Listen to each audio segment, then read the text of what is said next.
La crise dans la zone euro, la Syrie ou encore l'Iran au menu des discussions du sommet du G8 à Camp David aux États-Unis.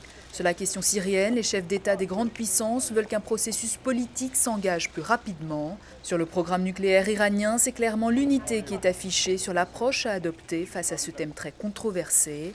Et en ce deuxième jour du sommet, le président Barack Obama a affirmé que la croissance et la lutte contre les déficits devaient aller de pair pour parvenir à la prospérité.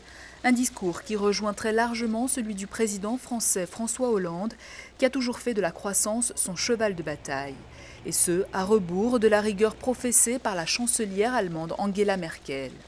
Candidat à un second mandat le 6 novembre prochain, Barack Obama a mis en garde contre les effets néfastes des difficultés européennes face aux États-Unis où bien que de manière modeste, la croissance est revenue et le chômage a décru d'1 point depuis août 2011. Soit un signal net à ses électeurs, mais aussi aux partisans d'une relance économique en Europe, ce qui pourrait faire pencher la balance à quelques jours d'une rencontre européenne sur la crise de la zone.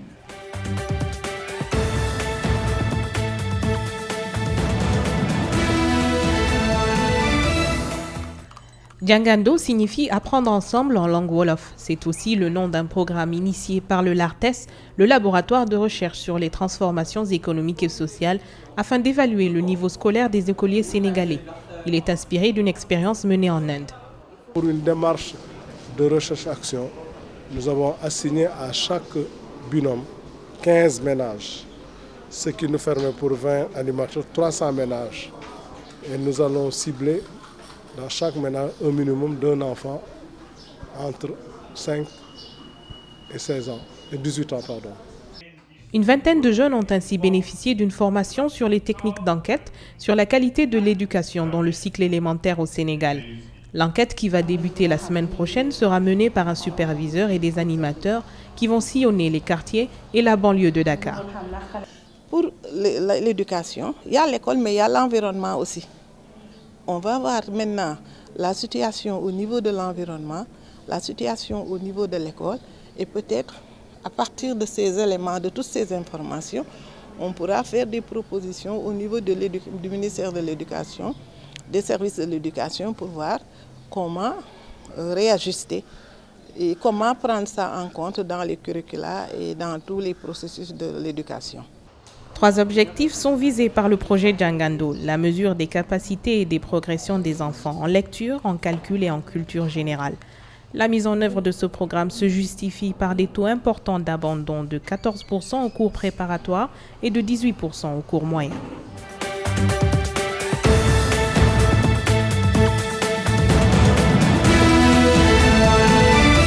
Depuis 3 ans, les associations qui collectent les déchets ménagers se multiplient du jour au jour dans la capitale Bujumbura.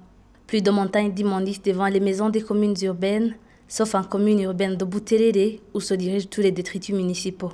Nyarumanga, cette route transformée en dépotoir, accueille tous les déchets qui proviennent de la ville de Bujumbura. Ils sont déposés même devant les maisons. La population environnante craint pour leur santé. On s'inquiète pour notre santé, surtout que même les hôpitaux viennent déverser leurs produits ici. Un endroit où tout le monde passe, y compris les écoliers qui passent parfois pieds nus. On a un grand risque des maladies.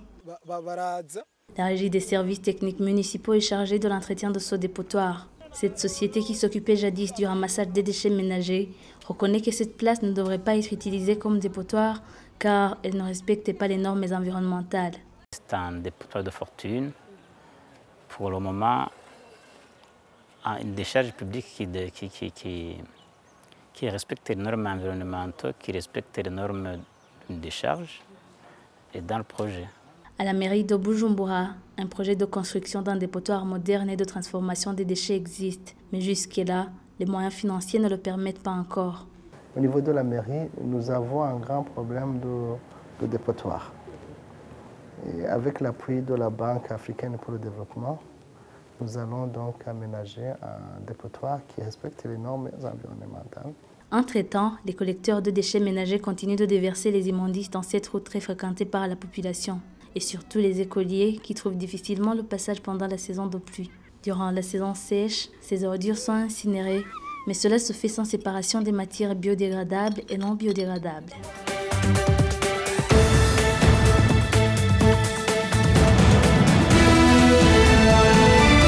Les forêts du bassin du Congo constituent la deuxième plus grande forêt tropicale du monde, après l'Amazonie. Greenpeace Afrique et l'ONG Réseau Ressources Naturelles ont récemment mené une étude dans une grande partie de ce bassin situé dans la province du Bandundu en RDC. L'étude démontre l'expansion de l'exploitation forestière industrielle déguisée en exploitation artisanale. Les permis des coupes artisanales sont octroyés aux personnes morales étrangères et pourtant ils n'ont pas qualité au regard de la loi congolaise. Et il y a des entreprises qui ont plus de 2 permis par année et là c'est aussi en violation de la loi congolaise. Et il y a les engins et les matériels utilisés sur le terrain qui démontrent la suffisance que ces exploitants artisanaux entre guillemets font de l'industriel déguisé. La recherche a également montré que dans cette province de la RDC, un grand nombre de permis d'exploitation artisanale n'ont pas été octroyés par le gouvernement de province, mais par divers services. Même la police a le pouvoir d'octroyer un permis de coupe artisanale. L'ANER octroie, l'armée octroie, le service de l'environnement octroie, les services de l'agriculture, n'importe quel service octroie un papier. Depuis 2002, il existe un moratoire sur l'attribution de nouvelles concessions forestières industrielles, interdisant au gouvernement congolais de vendre de nouvelles concessions aux industriels de bois. Greenpeace recommande le renforcement de ce moratoire et aussi le découpage de la forêt en différentes zones. Ce zonage va nous aider à avoir un plan d'affectation des terres. C'est sur base de ces zonages, des procédures de zonage, que le gouvernement congolais sera à même de dire que cet espace forestier sera alloué pour la gestion des ressources des forêts des communautés locales. Cet autre sera attribué pour la conservation et cet autre pour l'exploitation industrielle des forêts.